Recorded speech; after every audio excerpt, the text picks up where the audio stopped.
Hello, I'm Madam Eva, a biology teacher from Educare Tanzania, and I'm here, my dear students, to take you through a series of lectures, processing revision exercises of different topics on different levels.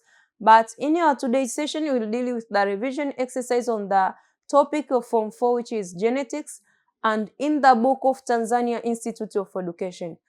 To make you clear, my dear student, this topic is already taught at our media, Educare Media Tanzania. Go and search the topic of your concern and you will get all videos and you will study without any queries. And my dear students, now I'm going to take you through the revision exercise number 2 in the book of TAI Tanzania Institute of Education.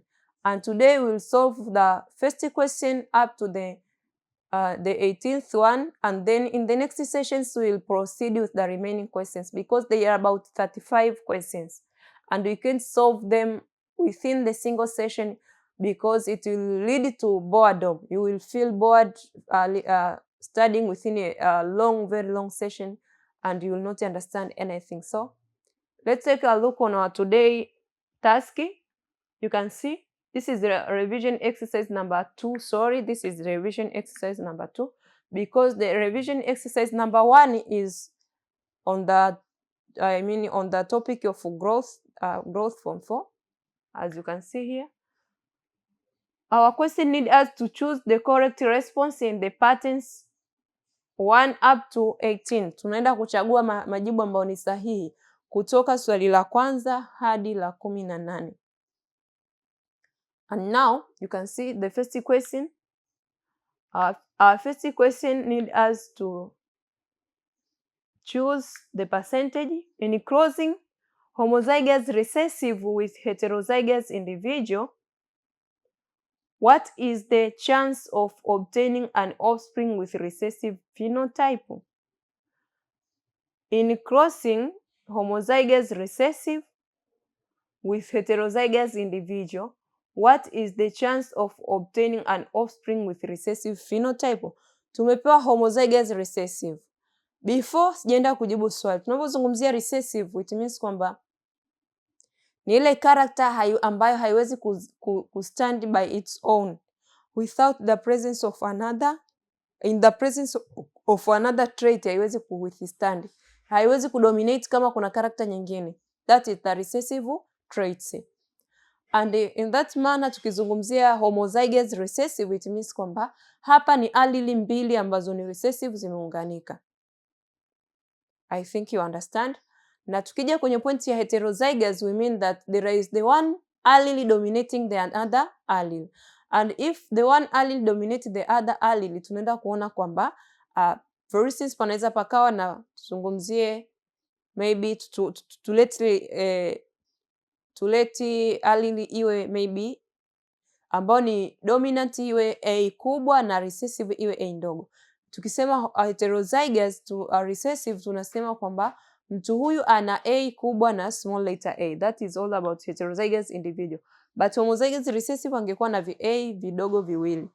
Sasa question need you to provide the chance of getting the offspring ambaye ni recessive after crossing the homozygous recessive with heterozygous individual. My dear student, ili usicomplicate, chukua your rough book, fanya swali lako, fanya crossing ili uweze kupata majibu kwa rahisi zaidi. Ukishafanya crossing, angalia offsprings ambao wametokea. Tunasema kwamba idadi kwanza ya offspring watakaotokea watakuwa ni 4. Na offspring ambaye atakuwa ni recessive na wahesabu ni wangapi? Then you will take that number over the total number of offsprings, then you will times 100 ndio utaweza kupata hizo percentage. Nimefundisha sana kwenye vipindi vyetu vilivyopita, so I hope utaelewa. Na ukifanya crossing hapa utakuja kupata offsprings 3 out of 4 watakuwa ni recessive, then we will take 3 over 4 times 100. What will you get? You will get 75%. No, B you get 25, C 50%, D 100%. Sorry. Ukichukua crossing, ukifanya crossing pale, you will end up getting, for instance, A capital and small a. Uchukue na AA First of all utapata 50-50. Offsprings wako watakuwa 50-50. 50% watakuwa ni recessive na 50% watakuwa ni heterozygous. Go and do that crossing, utaelewa vizuri ni nini kinazungumziwa hapa. Question number 2, a cross between an offspring and a homozygous parent is called dash. A cross between an offspring and a homozygous parent is called dash. A, Bucky cross. B, Testy cross. C, crossing over. D, reciprocal cross. Tunaona jibu letu ni Bucky cross. Kwa nini tunasema ni Bucky cross? Kwa sababu cross ya Bucky cross it means kwamba tunamchukua offspring tunamcross na mzazi wake, ambacho ndio hichi kitu kilichoonekana hapa. Achana na hizi sio homozygous and so forth. Kikubwa zingatia kwamba imetokea ni cross kati ya offspring and the parents. Tunapomchukua offspring tukamrudisha kumcross na parent, hiyo tunaita ni Bucky cross.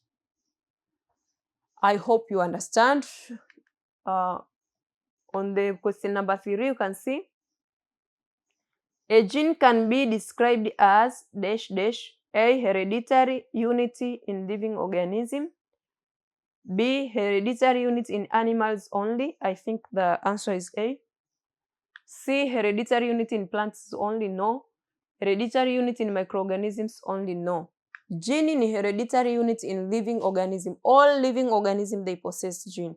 There is no way kwamba tutasema that this group of organism, let's say plants hawana genes. Hapana, au microorganisms hawana, au maybe inapatikana kwa animals only. No.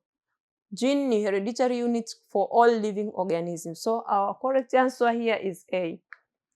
And on the question number 4, my dear student, which one of the following nitrogenous base is found in RNA only? Good question. And we taught it at our Media Educare Tanzania. Nenda kafuatilie zaidi utaelewa. Tumeulizwa ni ipi kati ya nitrogenous base ambazo zitakuwa zimetajwa katika machaguo inapatikana katika RNA only. You have to remind yourself, katika RNA kuna tofauti na DNA kwa kuwepo na bases ambazo hazipatikani kote kote. Kwenye DNA ni I think ni thymine na kwenye RNA ni uracil. As you can see here, A is cytosine, B is adenine, C is uracil, and D is thymine. So the correct answer here is C. Again, question number 5, you can see, which of the following is a type of inheritance in which the phenotype of the heterozygote is intermediate between the phenotypes of the two homozygotes? Which of the following is a type of inheritance in which the phenotype of the heterozygote is intermediate between the phenotypes of the two homozygotes? Okay. Tunasema kwamba phenotype ya heterozygotes. Heterozygotes it means kwamba heterozygotes zimeunganika mbili au zimefanya crossing. Phenotype inayokuja kutokea ni intermediate kati ya hizo mbili. Ni ipi? Tulisoma issue za complete na incomplete dominance, as you can see here. A is particulate inheritance, B ni complete dominance, C incomplete, which is the correct answer, and D is codominance. I hope you understand how the question was needed to be answered. And on the question number 6, you can see one of the following is the correct nitrogenous base pairing for DNA molecule. And before you understand, you start to answer your question, you have to know those nitrogenous bases found in DNA. Tuna adenine, guanine, as well as cytosine and thymine. Adenine, guanine, cytosine and thymine. Zitaje kama ulivyozipangilia hapo, ambako adenine na yani ya kwanza na ya tatu zina pair, na ya pili na ya nne zina pair. Sorry. You can see A is uracil and adenine. Adenine and guanine, no. Thymine and cytosine, no. Guanine and cytosine. I said that adenine, guanine, thymine, and cytosine. Adenine, guanine, thymine, and cytosine. Adenine will pair with the number 3 one, ambayo ni thymine, adenine and thymine, but guanine with the cytosine. So the correct answer is here, guanine and the cytosine. So the correct answer is D. Question number 7. Which of the following is an example of sex-linked trait? A is sickle cell anemia, B achondroplasia, C albinism, D hemophilia. The correct answer is D hemophilia. Tunaposema sex-linked traits ni zile ambazo zinakuwa expressed on the X chromosome, haziwezi kuwithstand zenyewe kama zenyewe. Again, question number 80. Which of the following best describes test cross? Which of the following best describes test cross? It is a cross in which dash dash. A, one individual has the dominant phenotype and the other has the recessive phenotype. B, one individual is heterozygous and the other has the dominant phenotype. C, one individual has the dominant phenotype and the other has unknown phenotype. And D, both individuals have recessive phenotype. As you can see, tumeulizwa ni nini hapa ambacho kina describe the test cross. You can see one individual has the dominant phenotype and the other has the recessive phenotype. B, one individual is heterozygous and the other has the dominant phenotype. C, one individual has the dominant phenotype and the other has a non-phenotype. D, both individuals have recessive phenotype. My dear student, I would like to say sorry. The right answer here is C. One individual anakuwa na dominant phenotype, mwingine anakuwa na unknown, kwa sababu test cross always inaenda kulenga kudetermine unknown phenotype. That is all about this one and not this one. So I hope you recognize. Question number 9, you can see dash dash is the set of the observable characteristics and it can be influenced by genetic and environmental factors. Dash dash is the set of the observable characteristics and it can be influenced by genetic and environmental factors. You can see A is genotype, B phenotype, C gene, D allele. Here the correct answer is phenotype. Phenotype ndo ambayo inajiexpress kwa nje na inaweza ikawa influenced by environmental factors. Ukikompare na genotype ambayo inaonekana, ambayo haiwezi kuwa observed kwa nje. I hope you understand. Tukiangalia question number 10, which of the following blood group is codominant? Tunapozungumzia codominant, yani hakuna ambayo inakubali kushindwa. Codominant ni kama mfano wa ng'ombe ambaye kazaliwa na madoa meusi na meupe na katokana na wazazi ambaye ni ng'ombe mweusi na mweupe. So the traits black and white, hakuna trait ambayo imekubali kushindwa. That is codominant.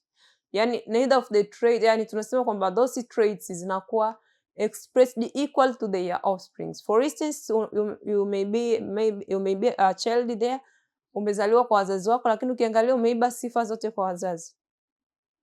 Labda umechukua rangi kwa mama, ukachukua kichwa kwa baba, macho ya baba, masikio ya mama, that is. Kwa hiyo haujafanya kufanana na mtu mmoja directly, ume extract sifa kutoka kwa parents wote. That is the codominant. As you can see here, tutaenda kuangalia before tunaenda kuangalia majibu, utajua kabisa jibu hapa ni AB. A na B zote zimeamua zijionyeshe to that, tunasema person ana AB, so A wala sio B. That is codominant.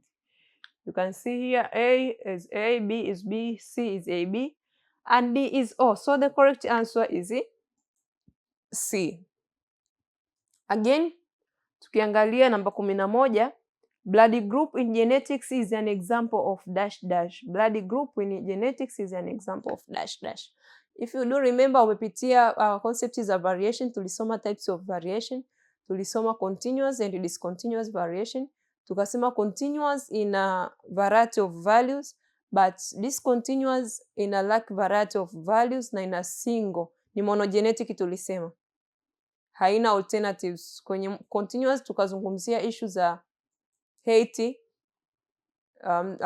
tunazungumzia color, mtu anaweza akawa ni maji ya kunde, yani hizo ni values, in a range of values. But ukizungumzia discontinuous ndo kama hii blood group mfano wake haina range of values, kwamba nimesema ni O, labda kuna O refu, kuna O fupi, au kuna O nyekundu sana, no. that is. So A is dominance, B is continuous variation, C is epistasis, and D is discontinuous variation. So the correct answer is D, which is discontinuous variation. In the question number 12, you can see, which of the following best supports the belief that DNA rather than RNA is the basis of hereditary material? Kwa nini tunaenda kuangalia ni statement gani itatushawishi kwamba ni kweli DNA yenyewe ni basis of hereditary material, ni msingi wa material za urithi na isiwe RNA. First of all, unapaswa uangalie zile tofauti kati ya DNA na RNA, ile tofauti ya msingi ambayo inaonyesha kwamba DNA ni hereditary material ndio tutakayochukua.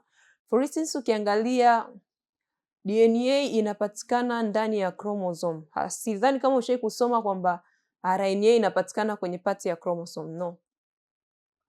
DNA inakuwa found on the chromosome, lakini chromosome ndio inaofanya issue zote za segregation whatsoever kwenye mambo ya mitosis, meiosis, inakuwa transferred na kadhalika. Kwa hiyo tunakuja kugundua point itaweza ikarely hapo. Then twende tukaangalie our choices. Tukiangalia A, DNA is formed from proteins and nucleic acid, while RNA is formed from sugars and nucleic acid. Hapana. DNA is found mostly in the chromosomes, while RNA is found outside the chromosome. Yes. DNA is found in the nucleus, while RNA is not found in the nucleus. No, big no. RNA is a recessive copy of DNA and is complementary to it. No, the correct answer is B. Tulikuwa tushalieleza. Question number 13. Under complete dominance, a recessive gene can dash dash. Under complete dominance, a recessive gene.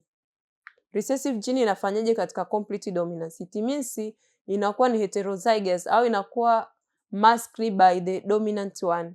Tukiangalia majibu, A, express itself in homozygous condition. No.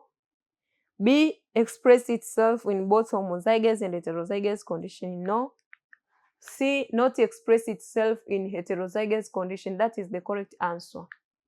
D, not express itself in homozygous condition.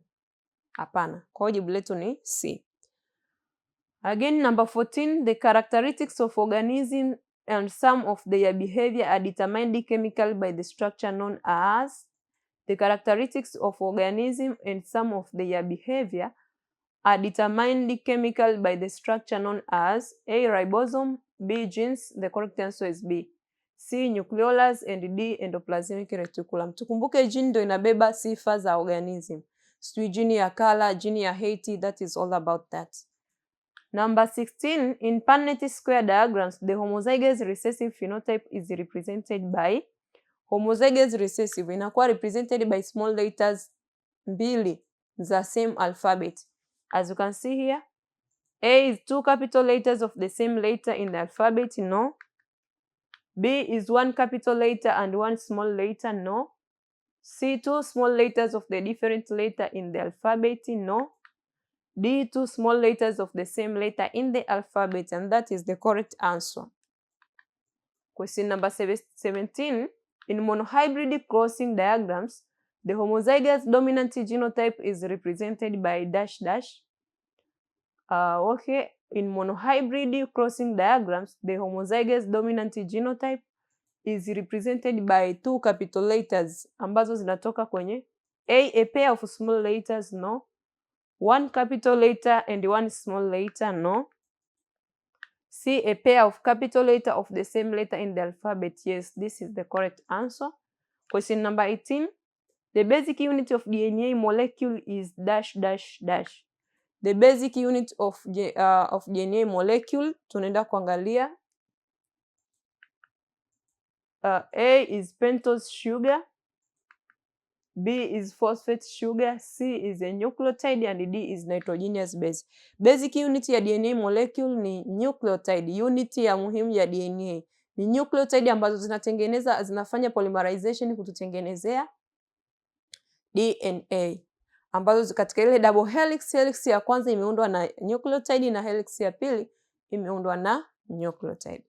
And by saying this, hili ndo swali letu namba 18, and they are all about machaguo, tunasema ni multiple choices, and I hope umepata insight vizuri. Nenda pitia katika kitabu cha Tai soma vizuri topic, nenda ka solve maswali. Maswali solutions zake zipo katika media yetu nzuri ya Educare Media Tanzania.